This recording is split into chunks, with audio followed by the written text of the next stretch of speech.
What's up, ladies and gentlemen? Welcome back to the other discussion on the element of myology. I hope you enjoyed the previous discussion, and please note the previous discussion did not cover the details about muscular contraction because the muscular contraction comes under physiology, and we're only here discussing about the anatomy of muscles. So stick with me and enjoy the other part.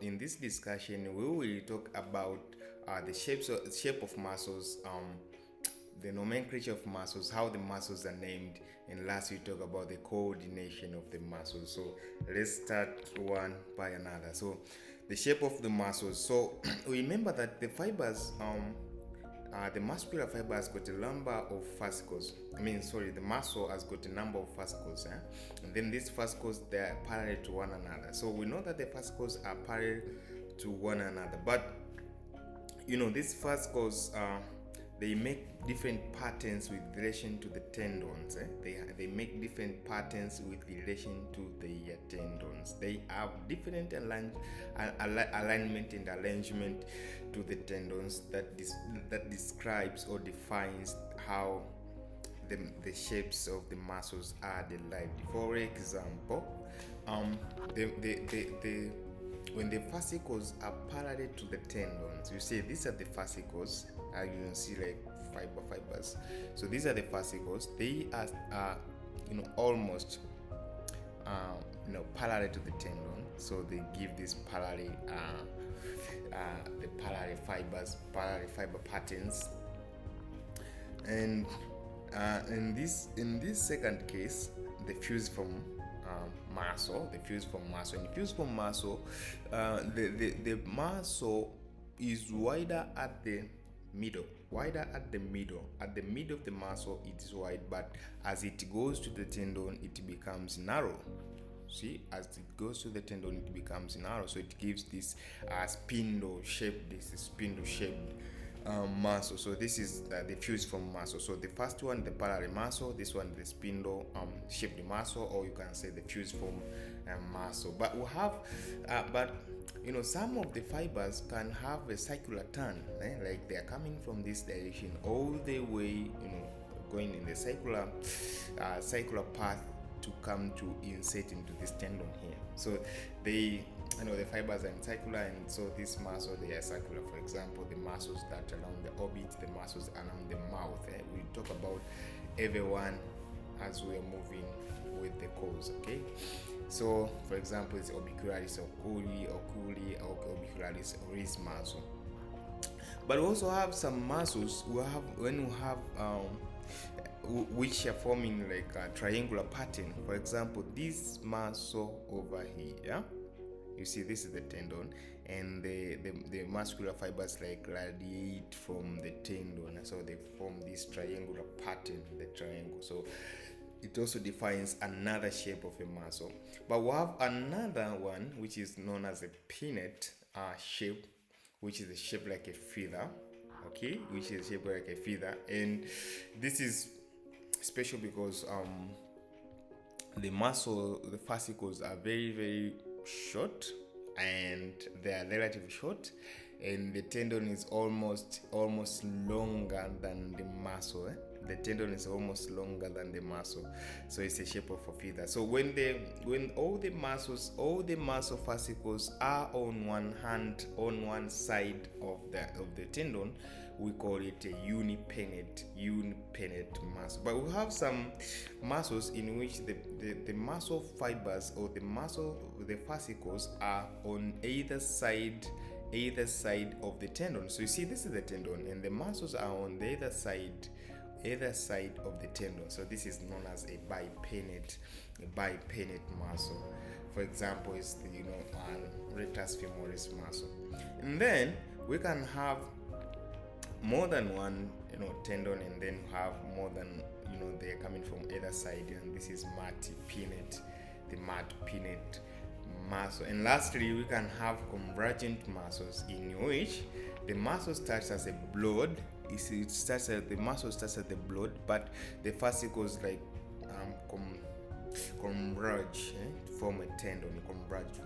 For example, this is pectoralis major muscle. This is pectoralis major muscle. So that is it about, a short discussion about the shapes of the muscles. So let's go to discuss how the muscles are named.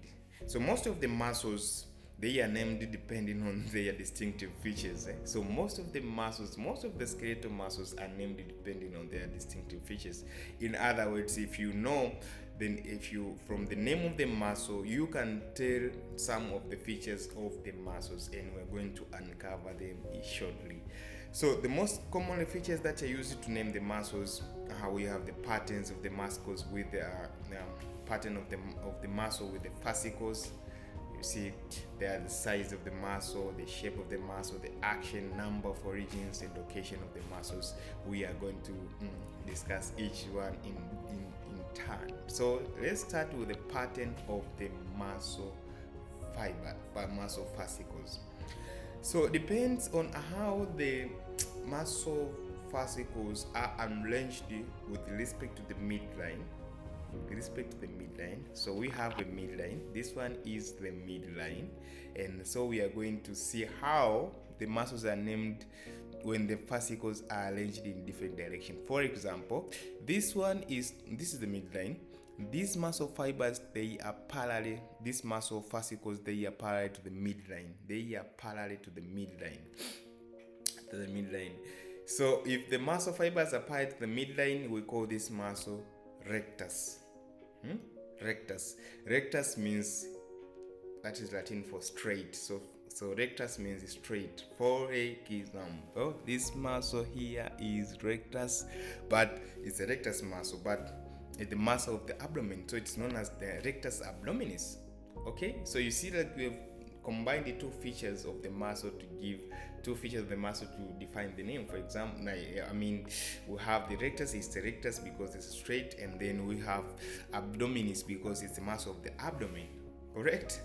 And then we have some fibers, some fascicles are arranged in horizontal fashion, perpendicular to the midline. So this is the midline. The muscles are arranged, the fascicles are arranged in perpendicular direction, and this muscle we call them transversus, because the transversus.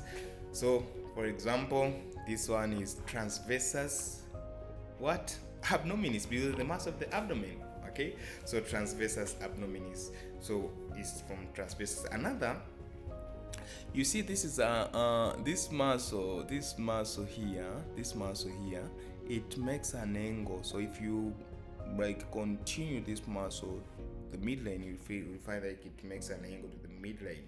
So what do we call these muscles that make angles to the midline? So these are the oblique. So oblique. So we have straight, we have horizontal, we have oblique. Okay, so this is oblique, and also this one is also an oblique muscle because it makes an angle. If you draw a straight line here along the long axis of the muscle, you find that it's across the midline at an angle, and we call them oblique. Why? Because they are diagonal to the midline. So for example, this muscle here is known as internal oblique. Of course, the abdominis, we have two internal oblique, one in the inner side and the other one on the outside. So that's the external. So we have internal and external oblique muscles, internal and external oblique muscles. So that was number one. So what about the size of the muscle? Okay, so we have a number of muscles that are named depending on their size. So number one, so maximus, the maximus defines the biggest size of the muscle. So the maximus means the muscle is the largest, and this is superlative, which means there are three muscles that are named depending on this size. So this is the largest, means there is larger and large, or the relatively smaller one. So for example, this muscle here is known as gluteus maximus, which means this is the largest muscle of the gluteal region of the buttock. Okay, so which means there is the medium one and the small one. This is why we're using the superlative maximus, larger, you see. And then because because we have maximus, we have also minimus and the intermediate one, the intermediate muscle. And then we have the latissimus. The latissimus defines the widest part of the muscle. So for example, this muscle here is known as the latissimus dorsi muscle because it is latissimus widest muscle, but dorsi of the back. Dorsi means back. So you see from the name you can know how this muscle behaves, because the largest muscle, the widest muscle, but it belongs to the back. Dorsi belongs to the back. Another one, magnus. So magnus defines the large size of the muscle, and you see now the magnus is comparative. It's, not necessarily comparative, but can be one or two, but maximus was superlative. It compares three muscles. Yeah, so for example, adductor longus, we have adductor magnus. Is not visible from this part, but we have it, adductor magnus. Another one is the major. So major, you see now, major is also a comparative, which means we have two muscles that are belonging to this group. So we have major and minor. Major means the larger, minor the small one. So we don't have the largest in major. Okay, so for example, this muscle here is known as pectoralis major, but we have pectoralis minor, which is smaller than this pectoralis major. Okay, yeah. So another one, according to the size, is vastus, and vastus means huge. You see, vast. It's an English terminology, vast, which means like below the widest. So it covers like a bigger percent. So it's a huge muscle. And not necessarily compared to another muscle. It's huge by itself. So for example, we have the vastus. We have three vastus muscles. So we have vastus latillaris, which belongs to the lateral side, lateral to the long axis of the femur. But we have vastus medialis and the intermediate. So you see, like the what changes here is the letter. It is the letter part of the name and not the initial one, because the initial one is, the muscle is huge. But what differentiates them? We have the one in medial side, one on the lateral side, and one in between. So that is it about the size of the muscle. So what about the length of the muscle? Do we have different nomenclature according to the length of the muscle? The answer is yes. For example, longus, for example, something long. For example, muscles of the back, we have this longus muscle. We have longissimus. For example, this one is the adductor group. So in the group of adductors, we have the adductor longus, but we have brevis. Brevis means short. So brevis means short. You see, brevis means short. And then, for example, this is the adductor brevis.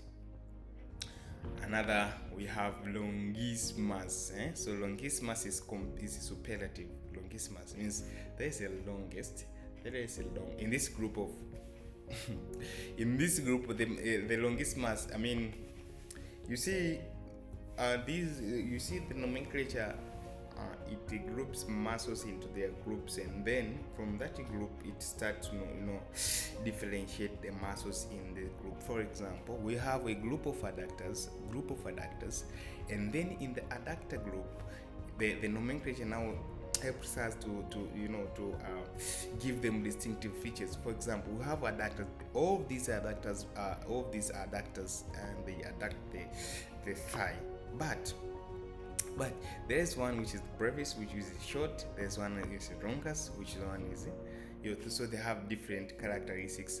Same applies. We have the muscles, for example, muscles of the back, and these muscles of the back, they are all muscles of the back, but how do they differ?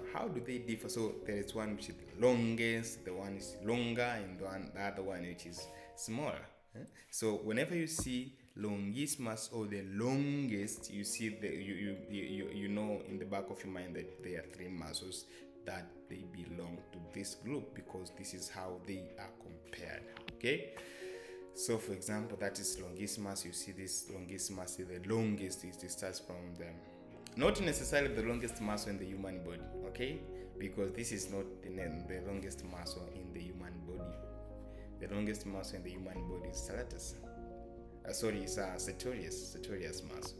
All right, so what about according to the shape of the muscle? So according to the shape, we have also a number of named muscles. For example, a deltoid muscle. This one is the deltoid muscle. This is the deltoid muscle. This one that makes the most of this shoulder region. So you see the deltoid, the deltoid comes from towards the delta and oid. So the delta means triangular and oid means like. So this muscle is triangle-like. So triangle-like. Yeah, so this is so they are named according to the shape of the muscle. But we also have this muscle here, which is it has the shape of trapezium, so it's known as trapezius. So it is trapezius, which is trapeze-like. You see again, so it's a trapeze and oid. Oid means like, so trapezoid. It's just the shape of the trapezius. And other named muscles, for example, serratus, they are so toothed. The interdigitating pattern of this muscle, it forms the shape of the tooth of the saw. So for example, this muscle here is known as serratus anterior. So the shape now, so we have maybe 2-3 serratus muscle. So this one is anterior because it is anterior, and the other one down posterior side. So this is serratus anterior because of the interdigitating, the sawtooth arrangement of the fascicles. Okay, yeah. So we also have lomboids because they have the shape of the lumbus. See, lomboid, the lumbus like, and the lumbus has the shape of diamond. Yeah, so you know how the diamond is. Yeah. Yes, for example, here this is the lomboid major muscle, and then because there is a major, there should always be a minor, because major is a comparative, major and minor. Okay. All right, so that's the lomboid major, and that is lomboid minor, that one over there, just on top of it. And then we have another muscle which is slender, gracilis, the slender muscle. Gracilis is the slender muscle, and this muscle here is what is known as a gracilis. Slender, slender is like narrow or something. Okay, So that one is gracilis muscle, and this muscle is known as the it's also known as the anti-lap muscle. Anti-lap muscle, when someone is resisting from being lapped, so they're going to utilize the gracilis muscle. But we discuss them in detail while we're doing the lower limb. All right. So what about in relation to the relative shape? I mean, of course, we are doing the relative shape. So what are the other parts? Like we've said, the piliformis. It has the shape of the pear. The shape of the pear. So it's a pear shape. So that's piliformis muscle. And then we have quadratus, or you can say quadratus. The quadratus, for example, quadratus femoris, because the square muscle of the femur, the quadratus femoris. And we have orbicularis. Orbicularis means circular, as we have seen in the shape. We're discussing about the shape of the muscles. The fascicles are arranged in circular fashion, and so, for example, this is the orbicularis oculi, or oculi, because it's the circular muscle of the eye. It helps to close the eye as you're closing your eyes or blinking. And then another one is here, which is the circular muscle of the mouth, which is known as orbicularis oris muscle. All right, so the pectinate is a comb-like muscle, so it has the shape of a comb-like muscle. And then we have also platees. Platees means the flat muscle. It's a flat and very, very thin. For example, is platysma. Platysma is this muscle over here. This muscle is known as the shaving muscle. The shaving muscle. For boys who have beard and want to shave, so sometimes they tense to make the skin even tough. The one that tense the skin, that is platysma, to help you shaving. So that's the shaving muscle, platysma. It's somewhere over here, but when you're looking to the side and then you try to tense, you see that is platysma. So every time you're going to shave your whatever bits here, is you can thank your platysma. All right, so let's discuss about the number according to the number of origin of muscles. Number one. So some muscles, they have 2 points of origin. Or they have the fibers. They have 2 tendons of origin. The 2 tendons of origin. For example, so those who have 2 tendons of origin, we call them the biceps. For example, we have the biceps brachii. Biceps means 2 origins, but brachii means the arm, brachium, the arm. So this is the muscle of the arm that has got 2 origins, and this is biceps brachii. It has the long tendon and the short tendon, or the long head and short head. So it has 2 heads of origin. We also have the biceps femoris. The muscle of the femur on the posterior compartment, but we see them as we are discussing the lower limb.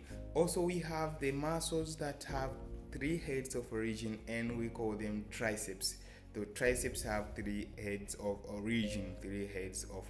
For example, triceps brachii. The triceps, that's common. You all know the triceps is on the posterior compartment here, but it has 3 heads of origin. We also have muscles that have 4 heads of origin, and we call them the quadriceps. Quadriceps.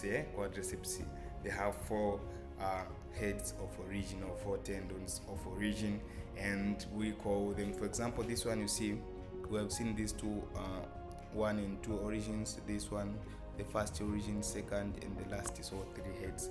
But we also we have this quadriceps femoris.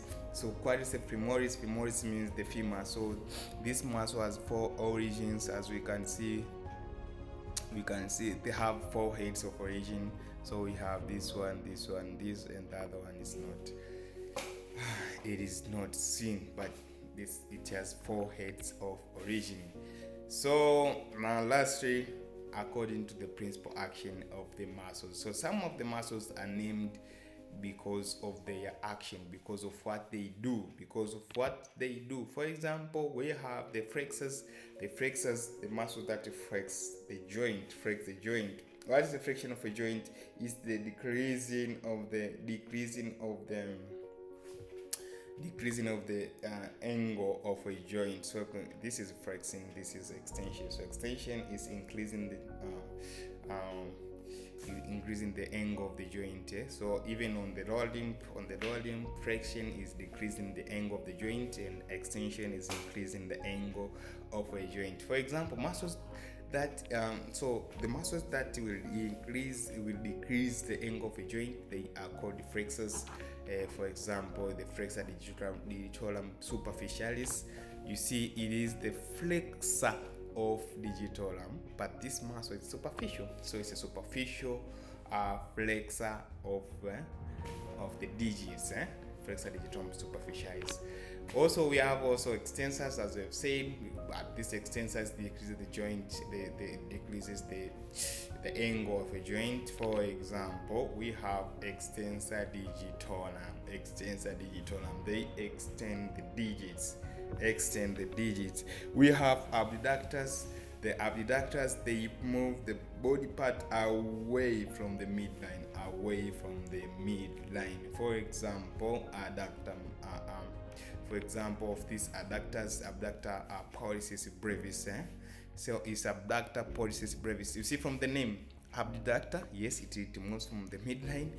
Pollicis means the thumb, and then brevis, the short. So this is the short muscle that moves the thumb away from the midline, which means there is also a longus. There is a longus, because we've seen longus and the brevis are comparative. So when you have brevis, you for sure have a longus one. So from the name, you know, this muscle is the short muscle that will abduct or will move the thumb away from the midline. Okay, so if we do adductor pollicis longus, you would say that this is the long muscle that will abduct or that will move the thumb away from midline. Okay, this is why I was telling you, knowing the name of the muscle will definitely make you be curious about what it does. Okay. Alright, so we also have adductors, as we've seen, the adductor longus, adductor brevis, and all that. But we have a supinator, the muscle that turns the palm anteriorly. So it turns the palms anteriorly. So actually, this is the supination. The easy way to know supination is when you are want to open the door. So you are going to open the door, you actually do this movement. So today, as you're going back home, you can try to when you open the door, you know that is the supination. So the muscle that does the supination is known as the supinator muscle. Okay, so that's the supinator muscle. Also, the muscle that will do the opposite. So the opposite of supination is pronation. So this was supination, and going back is pronation. So the pronation, it turns the palms posterior. For example, we also have the muscle that is known as the pronator teres muscle. So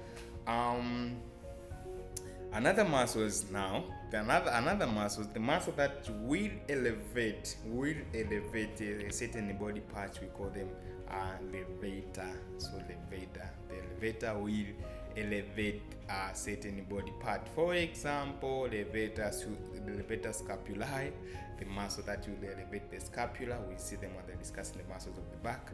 But the muscle that elevates the muscle that elevates the angle of the mouth. You see this name, levator labii superioris. Levator labii superioris. So levator means this muscle will elevate. What will it elevate? It will elevate the labii superioris, the superior labii, the superior lip. So labii means lip. So we have lips. So we have the superior lips and superior lip and the inferior lip. So the superior lip is known as labii superioris, and the inferior is the labii inferioris. Okay. So this muscle will elevate the superior lip, the superior lip. Okay. Also, we have another muscle. This one, levator labii superioris arequanasalis.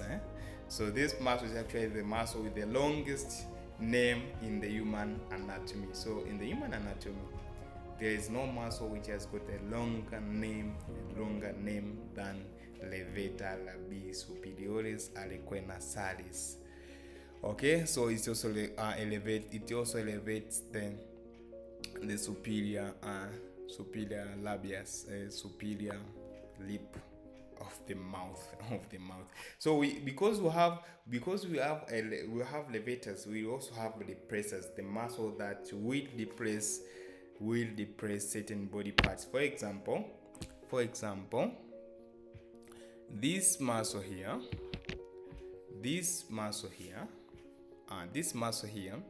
it is depressor anguli oris. Depressor anguli oris. So depressor means it depresses, it lowers, it depresses, it lowers. But what does it lower? It lowers the anguli oris, anguli angle corner.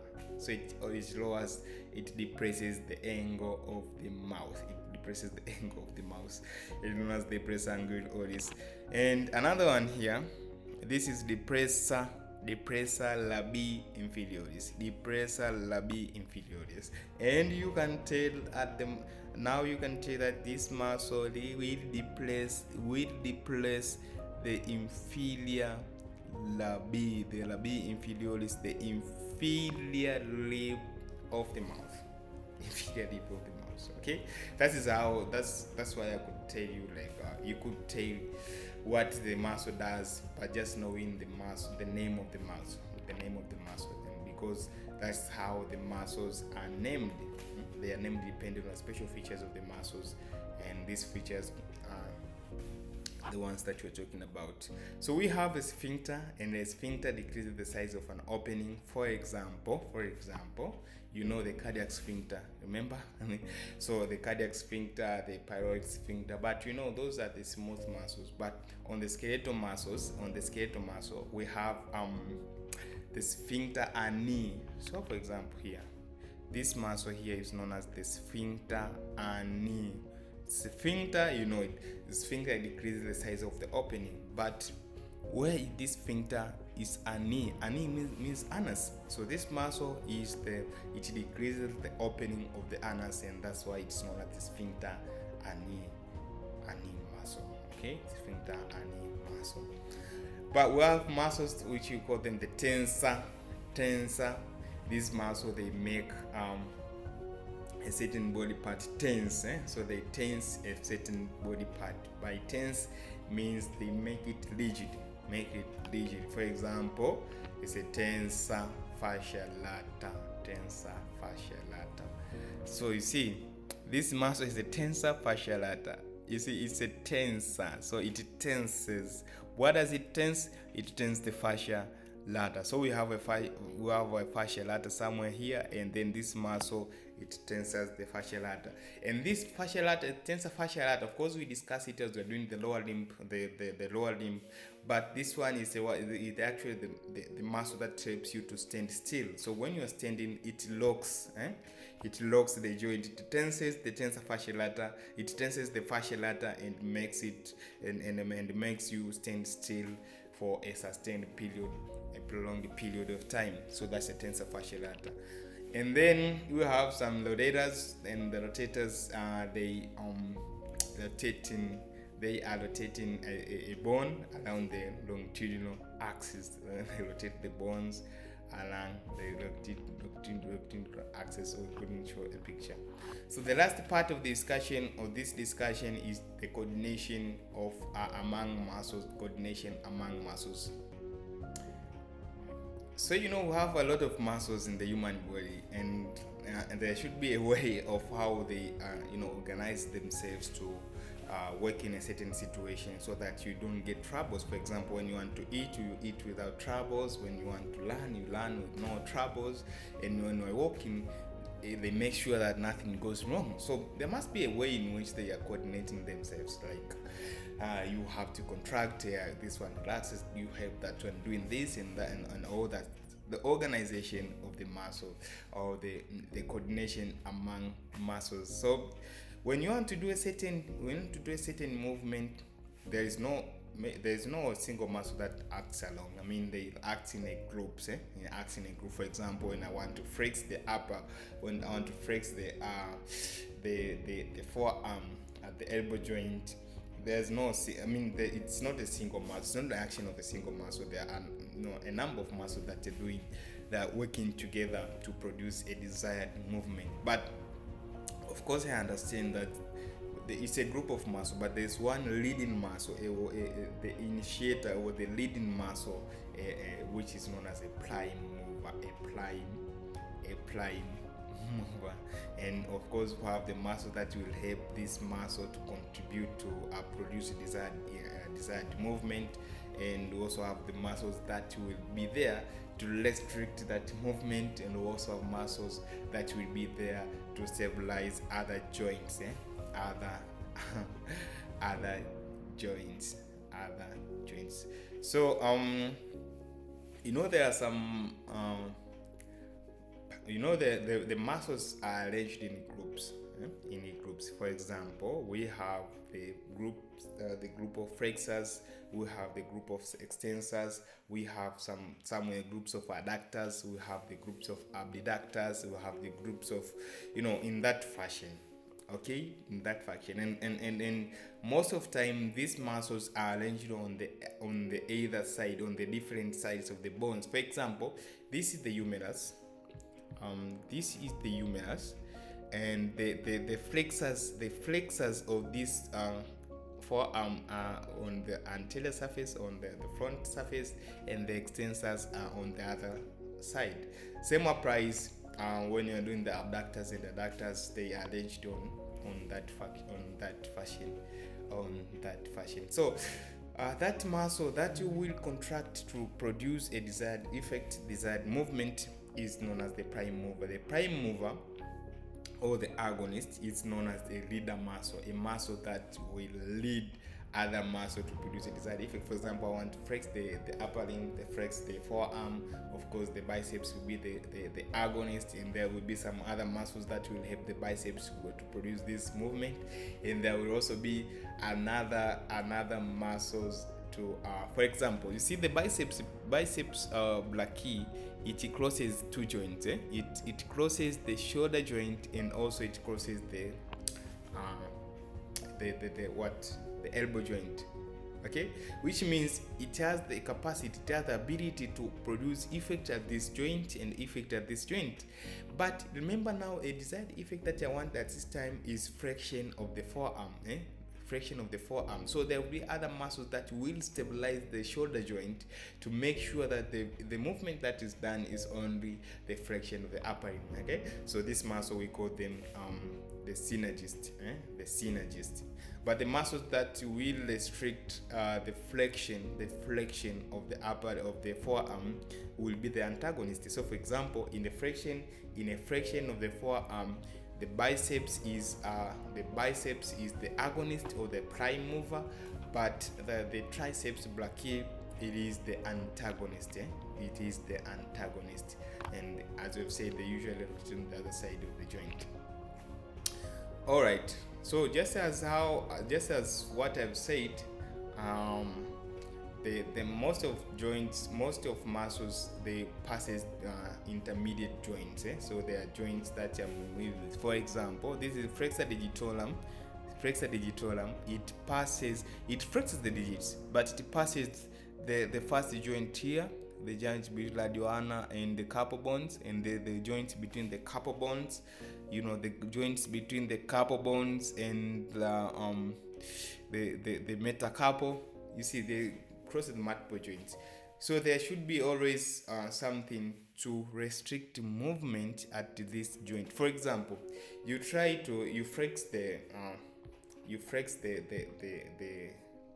this wrist joint, and try to make a firm fist. It's hard to make a firm fist from this position. Why? Because this you will try to divide the action of this muscle. So the action of this muscle will not be pronounced at the desired point, but will be pronounced at the intermediate joints. So there should be always muscles that will help to stabilize other joints, and this muscle we call them the synergists. The synergists, they help to stabilize the intermediate joints, to make sure that the prime mover, it moves the muscles that okay. So we also know that when the agonist and the antagonist, they act at the same time, there will be no movement. For example, I want to hold something still, so I am holding something still. You see, I have flexed the